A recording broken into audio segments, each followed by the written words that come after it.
নমস্কার বন্ধু। সদ্য কাঞ্চনজঙ্ঘা ট্রেন যে অ্যাক্সিডেন্ট হয়েছে সেটা নিয়েই আমার এক প্রিয় বন্ধু কবিতা লিখেছেন। কবিতার নাম শুধুই ট্রেন অ্যাক্সিডেন্ট। কলমে স্বপ্না মজুমদার। জীবন জানে না আজ জীবনের প্রকৃত অর্থ। কে বলে দেবে আজ সঠিকভাবে? জীবন মৃত্যুর হিসেব যেন আজ বড্ড খলঙ্কুচি। ধার্য মূল্যের টিকিট কেটে যাত্রা করেও জানা হয় না শেষ পর্যন্ত কোন স্টেশনে ট্রেনটি পৌঁছাবে। মৃত্যুর ফাঁদ পাতা যেন ট্রেনগুলোতে ট্রেনের নামে। মনে আজ আতঙ্ক দানা বাঁধে। হায় রে স্বাধীন ভারতবর্ষ, সাধারণ যাত্রীর নিরাপত্তাটুকু নাই। কাঞ্চনজঙ্ঘার ভয়াবহ দুর্ঘটনা কথা আজ কারো অজানা নয়। দোষ গুণের বিচার করুক রেল কর্তৃপক্ষ। অসহায় রেল যাত্রীর মৃত্যু কেন বারে বারে হয়?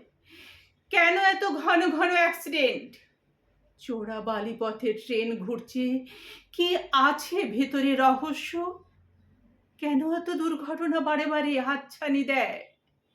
কে বলে দেবে মৃত্যু পরিবারের চোখের জল হাহাকারের উত্তর?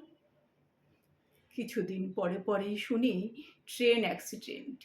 পিছন ফিরে তাকালে আহত নিহতের কান্না রেল লাইনগুলো এখনো বলে দিতে পারে। ট্রেন অ্যাক্সিডেন্টের পুরনো ইতিহাস থেকেও শিক্ষা উন্নতি আজও হলো না ভারতীয় রেলের। কোথায় আছে গরুর গাড়ি ঘোড়ার গাড়িগুলো? তোদের পিঠে চাপলে মনে ভয় অন্তত থাকবে না। তোরা অবলা হলেও কারোর মৃত্যুর কারণ অন্তত হবি না। চাই না পৌঁছতে দ্রুততায়। তোরা ঘাস বিচুলি ছোলা খেয়ে সাবধানে মানুষের মনের বিশ্বাসের সাথে পুরনো দিনের ছন্দে ধীরে ধীরে গন্তব্যে নিয়ে যাস। আত্মীয় স্বজন প্রিয়জনেরা জানুক তাদের প্রিয়জন দুদিন দেরিতে হলেও সুস্থ শরীরে ঘরে ফিরবে। নমস্কার।